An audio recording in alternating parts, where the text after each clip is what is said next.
They're all set and they sent back on their journey.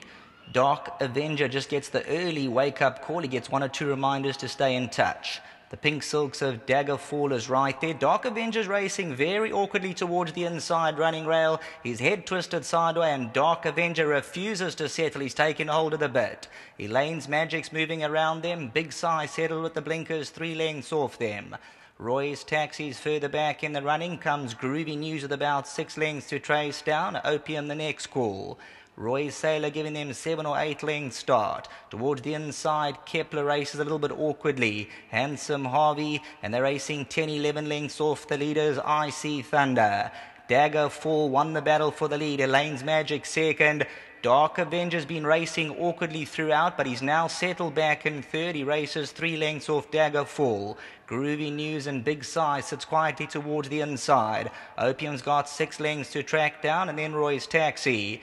Daggerfall had the run of the race in front by 2. Let's see if the favourite Dark Avenger can offer towards the inside. Green sleeves and cap. Groovy News and Big Side try to get closer. Daggerfall at the 300-metre marker. Big Side looks a danger with Groovy News as they come towards the 300. Groovy News is running a big race. Daggerfall, Dark Avengers under the whip to the inside. Opium's running on.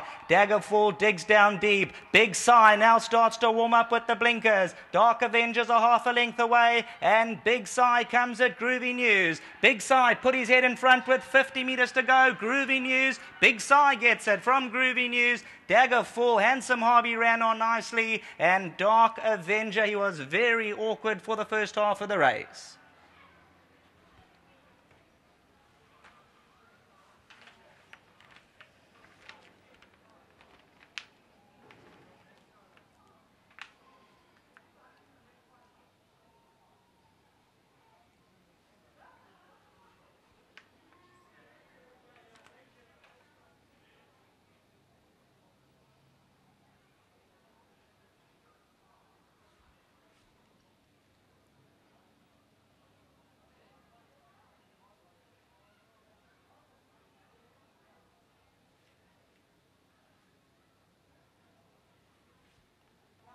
Groovy News and Big Si over the last 100 metres, but closest to us, number 1, Big Si, the son of Magog from the Goth Puller stable, and Ian Sturgeon. They'll rattle away coming to the post, and it's another one for Goth Puller and another Magog. In the second race, they had Ever Dear, the son of Magog, and here's Big Si, another Magog to come to the fore, and this was bred by the Plunkets, also owned by the Plunkets and Puller. Daggerfall in behind these runners, Handsome Harvey. The favourite Dark Avenger, things did not map out. From the word go, he was getting encouragement. He raced very awkwardly, and he was a spent force. Elaine's Magic downfield, and then came Roy's Taxi.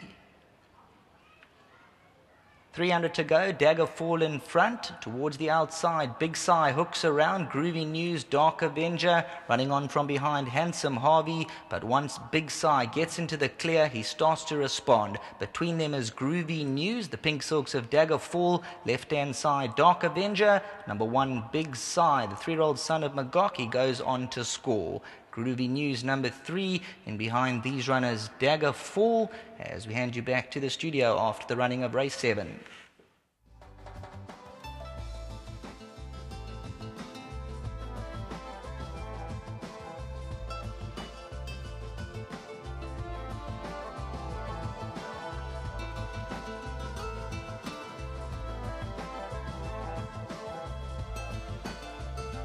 Yeah, nice day for trainer Goth Puller. He's had 2 winners today, and this time it's Big Si. I see this one bred by Dr. R.P. and Mrs. R.C. Plunkett, who also retained their share with Goth as an owner. Or should I say, they've given Goth a chance to get involved in the source, the son of Magog, and he's come through today having his 7th start. And Goth, talk us through it, the change of equipment, the blinkers. Yeah, he's an immature boy, and he's a rig, and he was running in snatches, so we decided to put the blinkers on him. Ian suggested that we try the blinkers, and he's come through nicely, I must say. The favourite was fighting a little bit and obviously racing a bit awkwardly. But this was a nice race at the end of the day. I mean, it's not the greatest of fields, but I'm very happy. good luck to Rory. He put all the effort in, he bred it, and he really loves his horses, and he comes to see him. Unfortunately, he couldn't make it here this afternoon. I think he's preparing a court case or something. But yeah, good luck to him. I'm sorry that he's not here to lead the horse in, and let's hope that he carries on. And thanks to Hollywood for their sponsorship, and Ian for a nice ride. Talking about the horses and just having a look at the way you're picking your spots, you must be pleased with the results that you're getting.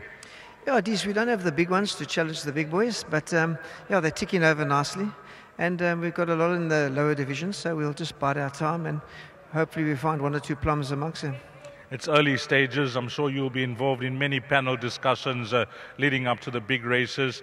What's your take leading up to the big race thus far? A lot of horses have thrown their names into the hat. Yeah, a lot of horses. Obviously, this horse's win today was very impressive. He looks very well. He was blowing a bit after the race.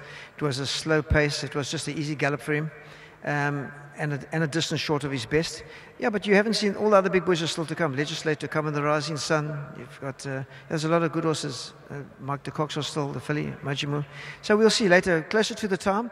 It's a little bit tricky at the moment, but this is the horse that won today, a definite runner. Give our best to the good doctor, Dr. Plunkett, and of course, Mrs. Plunkett. I'll do that. Thank you very much, Steve. Well done to Gart Puller, and of course, well done to the Plunketts. And the gentleman that's riding a Puller here for the Puller Yard, he's got to know this horse pretty well, is our good friend Ian Sturgeon. Please talk us through it. I just heard you telling Gart that you were traveling behind the favourite who you could see was racing awkwardly. Yeah, I was lucky. I was drawn close to Bernard, and I just thought I'd keep my eye on him. This horse has been improving, and I thought, you know, with the scoops on today, he'd be a big runner. And yeah, I mean, it's a pity probably that, you know, the favourite didn't give me more of a run for my money. I think we still would have beaten him. You sounded pretty confident, you know, going into the race that you had a massive chance here. And of course, nice to see this horse finally deliver. Yeah, he's a boy of a horse, you know. He's, as Garth said, he's a rig, and he knows he's a boy, and he wants to play like a boy. And so to get his mind on the job is a bit of a challenge, but when he hit the front, I had to get stuck in, and I gave him a few cracks, and he went through with it nicely. I saw when he went down to post, he was putting his head back and saying, "Hello, Ian, I'm here." Yeah, he went down pig rooting and bucking, and in the back stretch, I just sprinted him up for, you know, a furlong before the race. And, you know, you take your chances just to get his back down a bit and, get, you know, also get his mind on the job, and it worked. Do you have a ride at the back? Yeah, I'm riding the last Ravishing Lizzie. She ran nicely last time. We're hoping that she can run a similar type of race, and then she'll be there. Well done, nice ride. Thanks, and of course to Garth and his patrons, thank you, I appreciate it. Well done to jockey Ian Sturgeon, Gart Puller teaming up on number 1, Big Sai. 1, 3, 4 and 8. The favourites out of the place accumulator and the quartet, so that should certainly pay handsomely in the 7th. Talking about handsome payouts, we'll be expecting a quartet pool in the lucky last to be close to R500,000 rand with a 52,000 rand carryover, and that will come up at 16:45, a 4:45. Coming up next, big quartet maxi pool race number 8, and that'll be the race that will close off this afternoon's place accumulator and pick 6.